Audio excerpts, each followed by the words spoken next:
Now to the strike on Syria. The Syrian military now says 7 people were killed, several wounded by U.S. missiles. Yeah, here's what we know so far. Tomahawk missiles were fired from 2 warships in the Mediterranean this morning, targeting a government-controlled airbase in Syria. The attack comes in response to Tuesday's chemical weapons attack in northern Syria. This is President Trump's first major military act as president. Channel 2's Sophia Ojeda is finding out how local people are reacting this morning. She's joining us now live from the Syrian embassy. And good morning. We have gotten many reactions right here at home this morning after President Trump ordered that missile strike in Syria. Many supporting the president this morning, citing those graphic images of those adults and children exposed to that deadly nerve gas that shocked and outraged the world.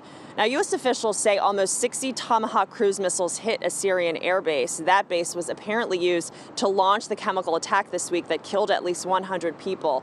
The president said there was no dispute Syria used chemical weapons, breaking international agreements. He said, quote, Assad choked out the lives of helpless men, women, and children. Slow and brutal death for so many, even beautiful babies, were cruelly murdered in this barbaric attack. Now, here in town, Houstonians responding to President Trump's first major known mission as commander-in-chief. Now we're basically involved in the war, and where's that going to leave us? They're going to come back and bomb us. It's nice to have some leadership that actually is going to support free peoples and make sure that there's impact from using chemical weapons on citizenry.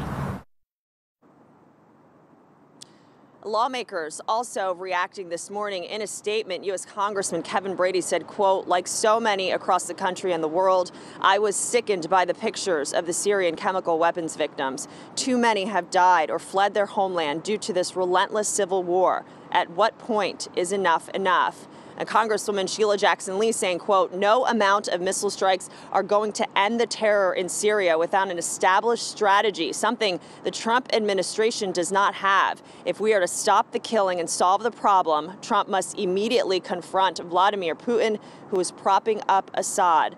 And Senator Ted Cruz says, quote, well, he said first that he's looking forward to President Trump making his case to Congress, adding, quote, our prayers are with Assad's victims and with the victims of the ISIS and al-Qaeda terrorists ripping Syria apart. And as always, our support and prayers are with the brave Americans in uniform who carried out the military strike.